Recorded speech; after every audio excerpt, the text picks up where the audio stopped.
Santiago, gracias por estar con nosotros. No, gracias a vos, un placer. ¿Cómo te presento? ¿Cómo crees que te ponga? En el hotel, ¿qué pones? ¿Profesión? Periodista. Periodista. Sí, claro. Eso no se abdica nunca, ¿eh? No, y soy empresario, por supuesto, pero el periodismo ocupó un lugar trascendente en mí a partir de intuir que era un lugar donde se podían decir cosas que la política misma no me permitía. Porque a veces la política te limita y el periodismo te libera. Entonces, periodista, seguro. Seguro. ¿Y hoy estás en la actividad política? ¿Sí sos candidato? Sí, claro. Sí, soy ¿A qué candidato aspirás? a gobernador de la provincia de Buenos Aires. ¿Por el partido? El peronismo o el frente que integre el peronismo, cualquiera sea. Con Cristina, sin Cristina, el peronismo. O sea, hoy estás más cerca de Unidad Ciudadana que del PJ estructural. No, yo no soy pejotista, soy peronista. Y llegué al peronismo por íntima convicción porque nací a la militancia bajo las banderas de la Revolución del Parque de Leandro Alem. Y llegué al peronismo por íntima convicción de que Forja había hecho el puente histórico y que el radicalismo había encarnado finalmente en la propuesta del peronismo. Pero nací a la militancia en el radicalismo. Tengo la suerte de ser ahijado político de Arturo Frondizi. Mi hijo es su ahijado de bautismo. Fue el padrino de mi casamiento. Y me crié entre esa idea inconclusa de la fuerza del peronismo y el intelecto del desarrollismo. Y creo que necesariamente el peronismo no es el PJ. El peronismo es esa idea nacional transformadora de una industria pesada, del desarrollo agrotécnico que nos dejó, por ejemplo, la soja, con el GOU de lo cual hoy vivimos. Así que creo en el peronismo como trasvasamiento de aquel proyecto revolucionario radical del parque y no en el pejotismo que esconde las miserias humanas más bajas, que son las de aquellos que creen que la política es una agencia de empleo. Hoy ese pejotismo que vos criticás está representado por... Y ese pejotismo tiene dos acepciones. El PJ blanco, los que consideran que tienen algún tipo de jerarquía monárquica, porque creen que son más honestos que el resto, o la alternativa durambarbística del peronismo, Urtubey o Pichetto, y esta gente que cree que discutir el PJ es discutir el movimiento peronista. Y después del otro lado el kirchnerismo también tiene sus amplios buscadores de empleo que confunden Estado con partido o partido de Estado y creen que el partido les tiene que dar empleo, les tiene que garantizar administración de los recursos públicos para hacer política. Y ahí soy muy ortodoxo. El peronismo es el partido de los trabajadores, de los obreros. Y un peronismo sano tiene que tener muchos delegados gremiales, no muchos empleados del Estado. Casi te diría que soy más reduccionista que los liberales. Yo creo que el Estado tiene que ser muy chico y el sindicalismo tiene que ser muy grande. Cuanto más delegados gremiales tenga el peronismo y cuanto más obreros empleados haya en el país, más peronismo habrá. Y cuanto más empleados del Estado existan y más subsidios a la pobreza tengamos que repartir, menos peronismo hay en la Argentina. Pero digo, hoy estás cerca de Cristina, hoy te sentís cerca, Sí, te claro. sentís... Sí. ¿Qué es Cristina Kirchner en la historia del peronismo? ¿Qué representa? Mirá, fundamentalmente tiene hoy, porque yo cuando fue gobierno la critiqué muchísimo y no me arrepiento de ninguna de las críticas. Ayer cuando hice uso de la palabra sentí que reconocía una parte de su gran error, que era no haber tenido la amplitud de permitir el disenso por dentro, ¿no? Cuando ella dijo ayer, yo tal vez me equivoqué en no ser más amplia, bueno, es un gesto importante para mí de todo el discurso de ayer. Yo destaco eso de no supimos explicar, no supimos integrar, no llegamos a todos como hubiéramos debido. Bueno, me pareció un elemento contundente que debería escuchar todo el kirchnerismo, de lo que no deben volver a hacer nunca, porque no hay que volver iguales, hay que volver mejores, ¿no? En todos los casos. Y yo creo que Cristina representa las banderas más elementales del revisionismo nacionalista, con algunos errores que no se deben cometer jamás en política, que es tomar como hecho consumado que el empoderamiento es definitivo, permanente y hereditario. O sea, que las conquistas del peronismo, una vez logradas, ya uno puede descansar en ese valor. Y cuando ella se despidió del gobierno, en el acto de la Plaza de Mayo, 2 días antes del traspaso de mandato, dijo, yo sé que les dejo el empoderamiento. Bueno, finalmente ese empoderamiento se licuó en 2 años y algunos meses que va de macrismo. Y es el símbolo de esas conquistas de ampliación de derechos del kirchnerismo para los más humildes, y es una frustración gigante para los sectores más concentrados de la riqueza, con los cuales el kirchnerismo en general confrontó dialécticamente, pero nunca los terminó empresarialmente. Y acá tenemos ahora los cuadernos de Comodoro Pi. ¿Qué son los cuadernos de Comodoro Pi para vos? Una gigantesca interna de negocios en la Argentina que buscan primero terminar con el empresariado nacional, corrupto o no corrupto. Estas empresas que están en Comodoro Pi hoy serán absorbidas seguramente por alguna transnacional dentro de muy poquito tiempo, y ya no estará Roca, estará McDonald's haciendo las obras que hacía antes Roca, y alguien vendrá por Techín y alguien vendrá por... O sea, yo creo que hay que ponerle un límite a este lavallato criollo que garantice que las empresas nacionales queden en manos nacionales más allá de la corrupción de algún empresario. O sea que si el empresario es corrupto, no arrastre a esa empresa de capitales nacionales a ser transnacionalizada como solución a la corrupción. Pero permitime la pregunta, como vos sos bien directo, Sí, claro. ¿afanaron? Sí, claro, pero ¿quién? Los empresarios, el gobierno. Pero a ver, nadie puede negar en la Argentina que la corrupción es un hecho, y nadie puede negar que la justicia debe investigarlos y que debe haber condena, eso está fuera de discusión. La gran duda es la oportunidad y quién es el que lo hace. Porque si este proceso judicial se hubiera iniciado durante el propio kirchnerismo, hubiera sido creíble. O sea, si los jueces hubieran actuado sobre ipso facto, entonces uno dice, no, esto es un juez. O sea, no le importa quién es el presidente, va, detiene, allana, ahora, mientras el poder lo tiene aquel al que acusa. Ahora, si vos esperás el próximo gobierno para ir por el gobierno anterior, parecería que garantiza únicamente el 50% de tu búsqueda, porque nadie puede suponer que en la Argentina todo el empresariado argentino es corrupto, menos la familia Macri, ¿no? ¿Por qué? Porque nadie puede sostener en la Argentina que los Macri no son corruptos. O vos podés asumir lo que no y decir que no. Y en este mismo orden de pregunta, ¿podés sostener lo de la honestidad de Cristina? Yo a Cristina no la tomo como una empresaria, la tomo como una mujer de la política. Claramente. Con lo cual, no tengo interpretación de corrupción empresaria en Cristina. Tiene que responder por los actos públicos que tuvieron que ver con su función como presidente. Yo cuando digo que Macri es corrupto no hablo del presidente transitorio de los argentinos porque llegó por la política. Digo que nadie puede sospechar que su paso por el Correo Argentino, por Manliva, por Sebel, por la doble condena por contrabando agravado y evasión fiscal, perdonada por la Corte Suprema de la mayoría automática menemista, no son antecedentes de corrupción claros para suponer que si Roca, si Rollo, si Techín, Macri no.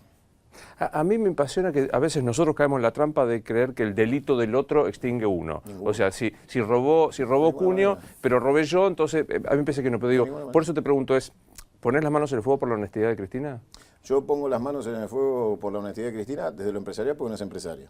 Otesur, los sauces y esto. Todo lo que tiene que ver con su patrimonio, Sí. con el desarrollo patrimonial, es algo que la propia justicia que hoy la condena es la que la absolvió en Comodoro Pi. Entonces yo empiezo dudando de la justicia, porque tenés un doble estándar. La perdonaste hace 10 años y la querés condenar hoy. ¿A cuál justicia le creo? A la que la perdonó y dijo con Ollarvide más de 10 años que estaba la causa, tenía sentencia firme y que la investigación había sido exhaustiva y que habían llegado a la conclusión definitiva sin apelación fiscal de que no había incremento deshonesto de patrimonio, o le creo a Bonadío que dice que ahora Ollarvide sale llorando de tribunales y reconoce que en realidad lo agarraban del cuello. Necesitamos una justicia creíble para creer cuál de los dos estándares de Cristina es el verdadero. Si el que dice Bonadío o el que dijo Ollarvide cuando firmó sentencia. ¿Y vos cuál crees? Yo estoy convencido que el ejercicio de la política no tiene que ver a veces con quien conduce. Alfonsín tuvo en aquel momento de gloria democrática a Mazorín. Y sus pollos. Y sus pollos. Y nadie duda de la honestidad de Raúl Ricardo Alfonsín. En este estado que vivimos, antiguo, absolutamente, digamos, elefantoide, con poca capacidad de movimiento y de ayornamiento al siglo XXI, un funcionario, vos si asumís como funcionario, tenés que licitar los aires acondicionados de un ministerio. Si lo haces por el monto correcto, tenés que hacer una licitación pública y puede ser que tardes 1 año y medio en poner los aires acondicionados. Entonces seguramente va a llegar alguien que te dice, mire, fraccionemos las compras en varias compras y lo podemos hacer por compra directa. y realmente es un hecho de corrupción. O sea, porque el Estado te está obligando a decidir entre la ejecutividad de lo que tenés que desarrollar o el plazo de una adjudicación correcta, que sería una licitación. El Estado es elefantoide y antiguo. Para evitar la corrupción hay que tener métodos modernos de administración, hacer que el Estado pierda la facultad directa de un funcionario de resolver. Solo en la Argentina un funcionario ministerial tiene que firmar una compra. Es una locura total. O sea, a ver, cualquier empresa tiene un departamento para eso, claro. Entonces, es una locura que el expediente final lo tenga que firmar Novarecio para que le traigan un aire acondicionado. ¿En algún momento te sedujo el macrismo? No, no me sedujo. Yo participé para terminar con la soberbia del fin de ciclo del kirchnerismo. Yo al kirchnerismo le adjudiqué y le adjudico la soberbia de creer que eran partido de Estado. O sea, que existía en la Argentina la idea de que el Estado tenía partido. Y yo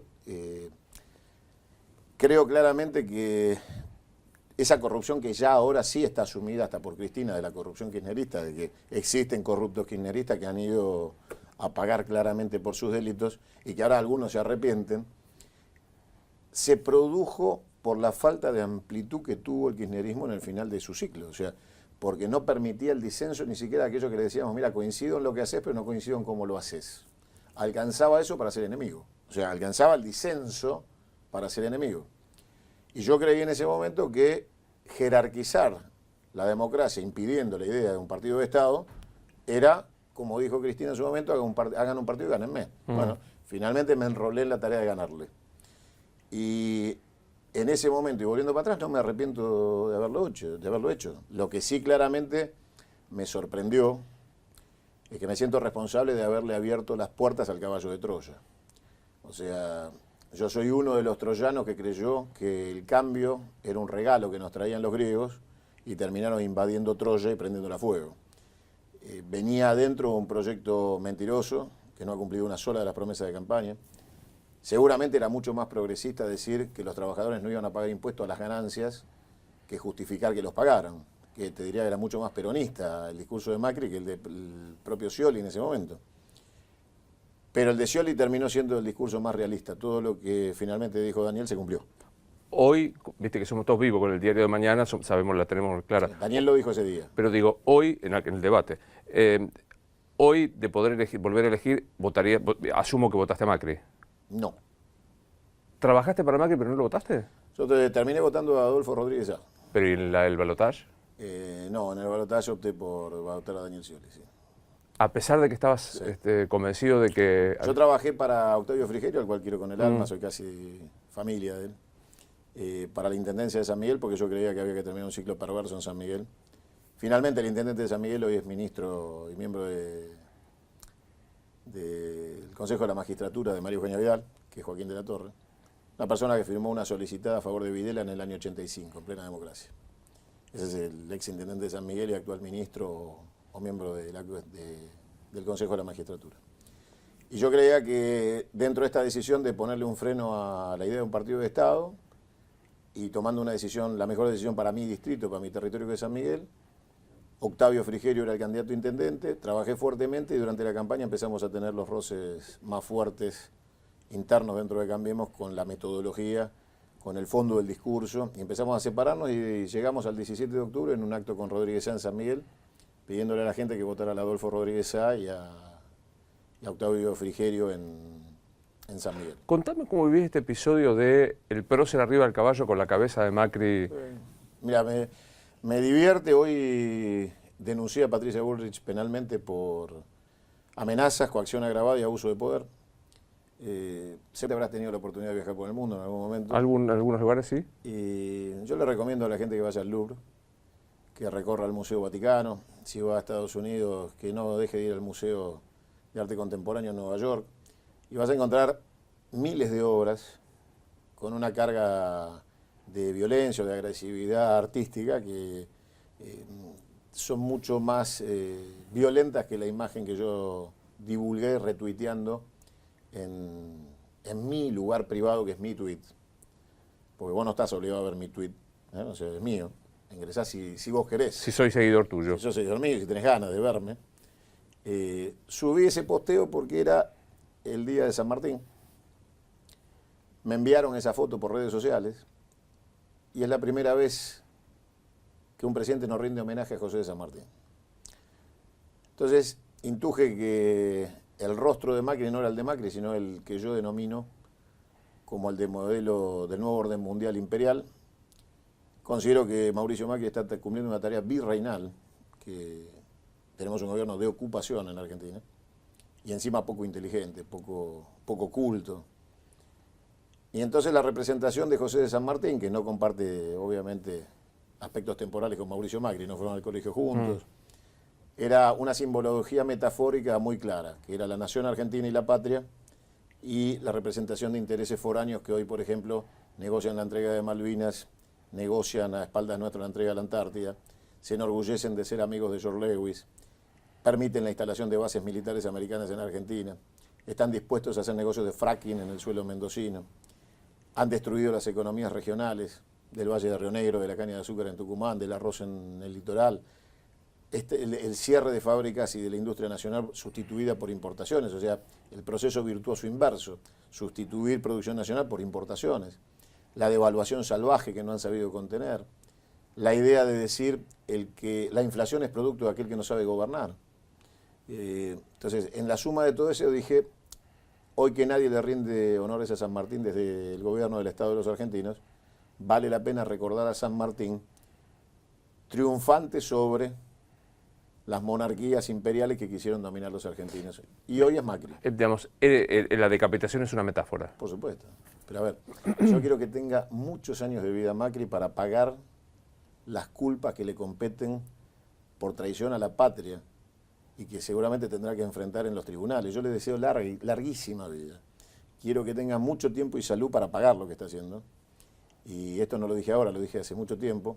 En un reportaje Luis Delía conmigo dijo que lo quería fusilar y yo le dije de ninguna manera. O sea, a ver, no comparto con vos de ninguna manera el espíritu. Primero porque soy católico, apostólico romano, no creo en la pena de muerte ni en la muerte como método de acción política. Cuando yo era muy chico aprendí una frase que decía: el que usa la violencia como método es porque tiene la mentira como principios. Entonces impulso un juicio político contra Macri, no la decapitación. Quiero que el Congreso tome las medidas revocatorias a través de la posibilidad constitucional del proceso de juicio político y después someter penalmente a Mauricio Macri a pagar sus culpas. Santiago, ¿cómo vivís? ¿Cuánto hace que fue el episodio de tu salida crónica, tu última aparición en la tele? 2 meses, 3 meses. ¿Estás arrepentido por lo que dijiste del tema judío?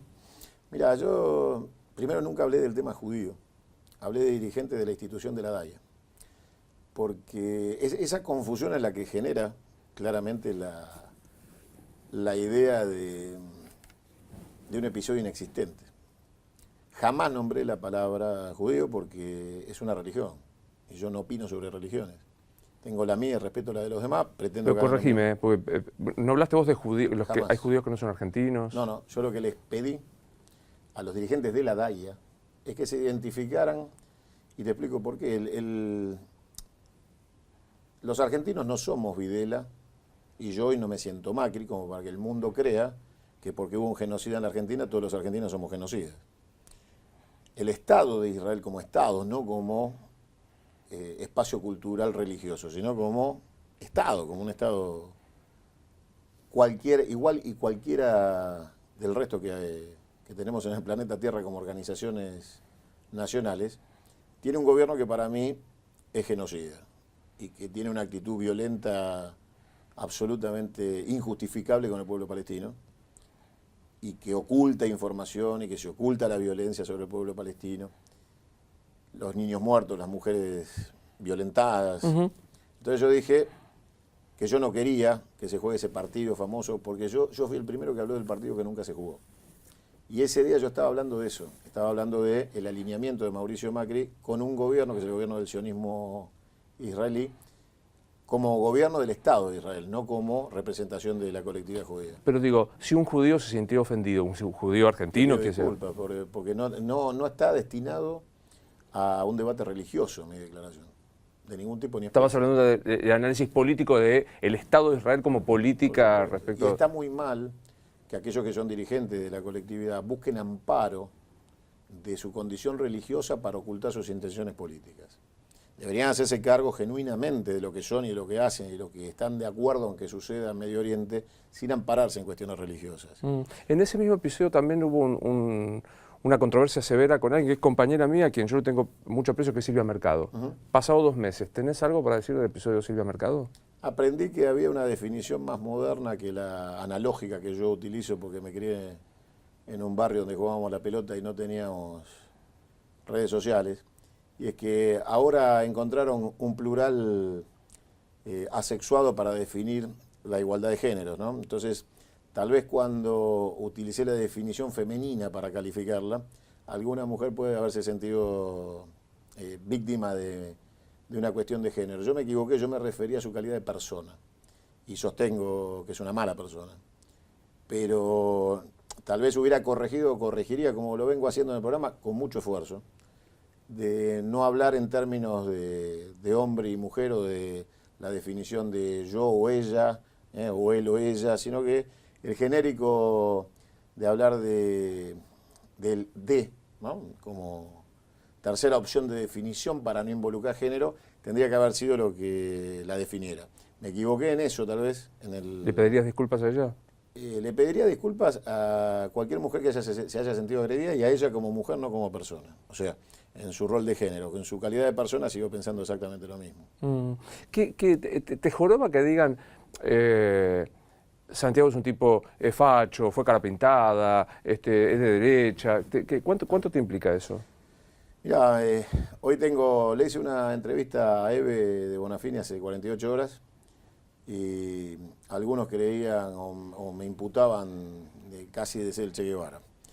Y cuando defiendo el derecho de las víctimas del terrorismo subversivo a tener derecho a la memoria, igual que lo tienen las víctimas del terrorismo de Estado, me acusan de facho. Ser objetivo en la Argentina es muy difícil. Es muy difícil. Intentar argumentar es mucho más... Es muy difícil. Sí. Entonces, yo tengo la íntima convicción de que se explica con los actos, porque si te detenés a discutir con cada uno que te cuestiona actitudes individuales, perdés la energía positiva en discutir. ¿Por qué? Cuando me dicen cara pintada, yo estoy sacando un libro en estos días, un poco menos de un mes estarán las librerías, donde algunas de estas explicaciones las doy más pausadas y tranquilas a través de un texto que no se borra, gracias a Dios, y que puedo explicar. Si yo te contara hoy como primicia, que allá por Semana Santa del 87, cuando Alfonsín decía voy a Campo de Mayo a pedirle la rendición, y Alfonsín entra a Casa de Gobierno y pasan algún rato largo, casi una hora de que no se movía y la gente empezaba a sentirse ansiosa porque Alfonsín no iba hacia Campo de Mayo y la gente tenía miedo que le estuviera pasando algo. Si yo te contara que en realidad no salía porque Aldo Rico estaba en el edificio Libertador, ¿vos qué me contás? Que sería novedoso, que eso no lo escuché. Que subió por las escaleras porque tenía miedo que le hicieran una trampa con el ascensor. ¿Alfonsín? No. ¿Aldo Rico? Que se sentó a negociar personalmente con el ministro de Defensa los puntos del acuerdo de la rendición. Y que hay una parte de la historia argentina que no se cuenta. Y que entonces cuando la gente dice, de repente, algo, o califica. Cuando alguien me dice cara pintada para descalificarme desde la izquierda, deberían saber que Chávez se juntó con Seineldin en Argentina. Y deberían pensar por qué Chávez vino a esa reunión y a qué vino. Después ellos conocieron a otro Chávez, era el mismo. Hay muchas verdades que la política oculta y atrás de la camiseta partidaria o de la camiseta del club con el que se juega el Boca River de la política, se terminan desvaneciendo las razones que podrían hacernos más grandes como nación. Pero más allá del prejuicio, ¿reivindicás el movimiento cara pintada? Mirá, el movimiento cara pintada fue, en Semana Santa, la expresión original de la juventud del ejército que quería la cabeza del generalato traidor del proceso militar. Eran los excombatientes de Malvinas que pedían la cabeza de esos cobardes miserables genocidas de la dictadura, que terminó siendo confundida en su propia esencia por muchos aquellos que encontraron en Semana Santa la búsqueda de impunidad por haber sido genocidas de la dictadura. Por eso en Semana Santa había unanimidad del ejército argentino y nadie estaba dispuesto a reprimir, por eso Alaiz nunca llegaba y jamás se hubieran tirado un tiro. Porque habían logrado la unanimidad de los cuadros del ejército entre aquellos que genuinamente reivindicaban un nuevo ejército alejado de esa triste historia represiva y al servicio de los intereses multinacionales, y aquellos que se infiltraron y se mezclaron porque había capitanes o mayores hijos de los generales de la dictadura, con lo cual había un capitán que había hecho su curso de comando y había combatido en Malvinas con el hijo de algún genocida que buscaba la obediencia de vida, el punto final en Semana Santa. Después no se repetiría nunca más en los fenómenos Cara Pintada la unanimidad, porque ya se habían dividido esas dos tendencias, entre aquellos que eran reivindicadores del proceso y los que decían, no, yo soy un joven del ejército y lo que busco es otra cosa. Terminó con finalmente la experiencia del 90 con Sindeldín agotándose, y desgraciadamente todo eso se transformó después en una experiencia política, fue el Modín, que fue exitosa en cuanto a lo electoral, pero fue vergonzosa desde el punto de vista de quien terminó conduciéndola, que terminó expresando las peores debilidades y miserias de la política, que es Aldo Rico. Con lo cual, digamos, puedo decirte que la experiencia desde el punto de vista cívico-militar, porque los grandes movimientos argentinos cívico-militares fueron la Revolución del Parque de 1890, Alem y el General Campos, y el 45 con Perón, el GOU y Perón. ¿Qué viste cuando lo viste a Alfredo Casero diciendo lo del flan? Mira, a mí Alfredo Casero me da lástima. Yo considero que ese tipo de actitudes tan livianas, tan light, tan de yogur light, ¿no?, de flan, vaciadas de contenido ideológico, sin ninguna concepción de la responsabilidad de Estado que debe tener alguien que tiene una pantalla para comunicar y saber que en este momento cualquier agitación hacia la violencia, desde el punto de vista de la situación de clases, cuando hay gente que pasa mucha hambre, en Argentina hay gente que duerme en las calles, que hay gente que hoy volvió y la despidieron de su trabajo, que hay una ama de casa que no puede dar de comer, que hay un comedor escolar que se quedó sin producto para distribuir, o las maestras cortan las mandarinas para que los chicos coman, o mueren 2 docentes en Moreno porque no hay mantención de los colegios. Tener esa posición clasista, despectiva hacia la sociedad que más le duele y más le sufre la Argentina, me parece denostable. Lo considero un muchacho enfermo que tiene un mundo cejado, chico, que se mueve en un ámbito muy abstracto y muy, si querés, aséptico de la realidad social de los argentinos, y entonces le habla al público que él conoce. O sea, desconoce el resto de la Argentina, no tiene idea de lo que es la Argentina. Por eso cometió ese error. Estaba yendo a hacer un espectáculo a Tucumán y antes de ir dijo que dudaba de la identidad de los nietos recuperados, y el dueño del teatro donde iba es un nieto recuperado. Sí. Entonces, evidentemente, estamos hablando de un muchacho que tiene serios problemas y que fundamentalmente desconoce la realidad integral de los argentinos. Conoce un segmento, se dirige a ese segmento, se siente cómodo en ese segmento, pero no sabe lo que puede generar sus palabras hacia los millones de argentinos que están en la pobreza sufriendo hoy en la Argentina. Entonces, yo creo que todos tenemos una gigantesca responsabilidad de conducción. Todos. Vos, yo, Casero, todos. Pero tenemos que saber decir cómo salimos de esto también, ¿eh? O sea, también hay que hablar de futuro. Porque el diagnóstico no alcanza. El diagnóstico hoy, el mejor diagnóstico lo tiene el que sufre hoy. Ni vos ni yo. O sea, ¿Cómo va a ser recordado con estos casi 3 años de gobierno Mauricio Macri en la historia? Y mirá, Mauricio Macri va a ser conjugado por la historia en el lugar que yo particularmente creo que es volver a ser el empresario corrupto que era antes de ser presidente. Su paso por la política va a ser olvidado y va a volver a ser el empresario corrupto que siempre fue. ¿Y Cristina cómo va a ser recordada? Cristina tiene un segmento de la sociedad que va a tener claramente con ella el agradecimiento de la ampliación de derechos y de la reivindicación de los más humildes, y va a tener que conjugar para los tiempos las imputaciones que pesan sobre ella en lo personal que tienen que ver con la corrupción, con lo cual hay un segmento donde tiene asegurado su memoria y es casi te diría intangible ese segmento que la quiere, te diría que por gratitud y necesidad le va a perdonar cualquier cosa. Y hay un segmento que nunca va a ver lo bueno que hizo Cristina, porque es tanto el odio y el resentimiento de clase que son incapaces de reconocer virtudes en el otro.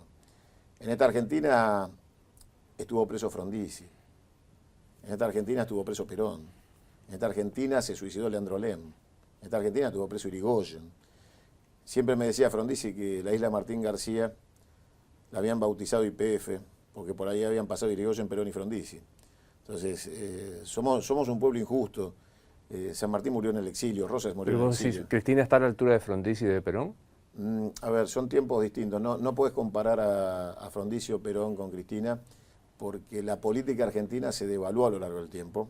Fuimos perdiendo calidad dirigencial.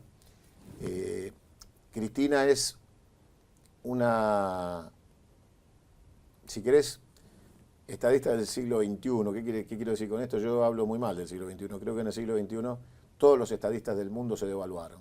Creo que el único que queda con magnitud es Putin y el resto es Aulet. O sea, Lula en Brasil, por supuesto, al cual admiro profundamente por su trabajo en la administración del Estado. Llegó a Brasil a ser la sexta potencia del mundo. Y en la entrevista que yo tuve con él, Lula me decía lo que más me llevé. Me dijo, mira, yo en una reunión de presidentes entendí por fin cuál era mi diferencia con todos ellos. Entonces le pregunté, bueno, ¿por qué? Me dice, mira, se dio un break del trabajo que estábamos desarrollando y cada uno empezó a contar cuestiones personales. Y me di cuenta después de escuchar a todos que yo era el único que había trabajado 24 años en una fábrica. Entonces me di cuenta que éramos distintos. Todos presidentes, pero distintos. Gracias por haber venido, muy amable. No, gracias Un a vos. placer. Así Un placer. seguimos.